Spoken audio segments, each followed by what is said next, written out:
Remember the good old days of retirement? Man, I wish we had that back. It was so great back then.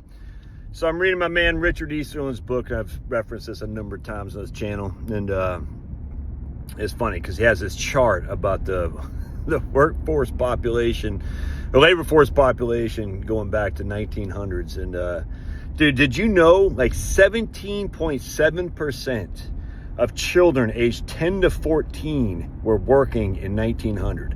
17.7. 75% of all young men aged 14 to 24 were working in 1900. 3/4 of all young men were working in 1900 from the age of 14 to 24. 68% of people, I think it was what it was, maybe more. I think it was 68% of men over the age of 65 were working. Are you hearing me, my friends? 68% of men aged 65 or older were working in 1900. That dropped to 45% by 1950. All right. So even in 1950, 45% of men age over 65 were working. The whole thing that ticks me off about this fantasy about America, how it used to be. I don't care if it's MAGA. I don't care if it's these left-wing unions were so strong and blah, blah, blah, blah, blah. It just wasn't true the way they say. It just wasn't. I mean, there's some truth to this. I don't deny that. There's definitely some truth that America was better in some regards than it is now, without question. I can't, I mean, just median price home versus income, I get all that. But the thing that just living in the past drives me up the wall is most men had very laborious jobs, all right? In fact, there's my man David Hoffman, this film guy. I just love his channel, David Hoffman. I think he just had a stroke, so he's not in the greatest shape now, but he's got a great channel. He had this, I think it was him, he had a video of this guy talking about in 1965, Chicago machinery worker.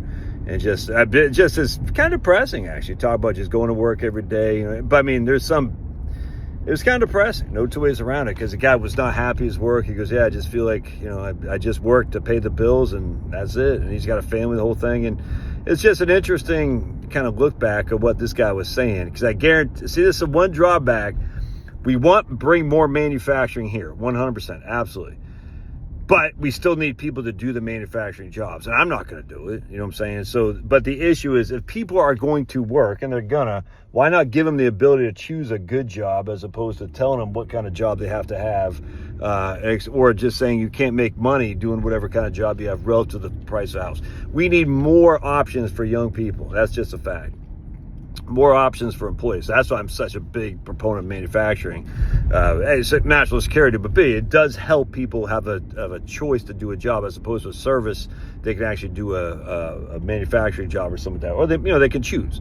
And I think that's important on top of that, national security. But with that said, let's not pretend manufacturing work is all it's cut out to be. I mean, I tell you, I used to work at the on a line on R.R. Donnelley, binding books. And that freaking sucked, dude. I hated every single second of that.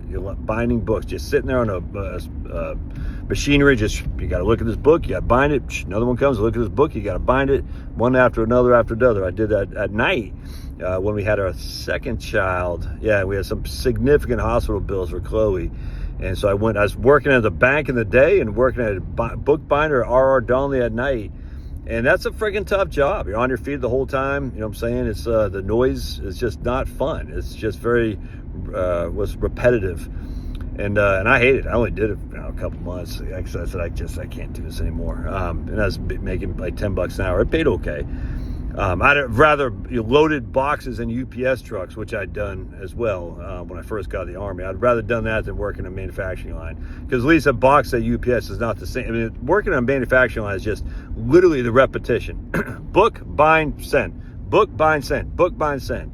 And I'm sure it's all automated now. I actually don't know that. I don't even know if R.R. Donnelley's still in Shenandoah Valley in Harrisonburg anymore. I just don't know. But that employed a lot of people in Harrisonburg. But it's nice to be able to say, hey, I can do that or I don't want to do that. But, I had a bunch of clients who did an assembly line for Merck up in Elkton, Virginia. And they, these weren't the brightest bulbs in terms of education elite, that's for sure. They're bright, but not in terms of the educational attainment. And they retired with millions of dollars because they just did the same thing on a Merck line for, I think, what we were making. I almost want to say it's PPE before we even knew what the hell PPE was. I can't remember. But anyway, one of my clients lost his ring finger in the manufacturing there because just repetitive, push it, and not great. But he had the option not to do that if he didn't want to, and he did. He said, "Man, I'm making money. I'm saving a boatload of money, and that's what we want." And in this case, with PPE, with steel, with shipbuilding, the whole thing, these are stuff we need to make America great, to keep America great for sure. Anyway, the point being is though, we've had a very limited amount of time where people were, retirement was so much better than it is today. It's just not true. It's not true, man. And it just drives me crazy because it's basically setting people up for failure. Like, it used to be so much better. Like a big old rock right there. Yeah, a big old brick. You got to watch that. It's just not true. And as long as people keep thinking that, they're looking at the past with rose-colored glasses, and they're going to be disappointed right now. And you can't be like that because it's just fake. It was so much better back in the 70s. Are you freaking kidding me? Are you kidding me? It was so much better in the 1950s. You just don't know what the hell you're talking about.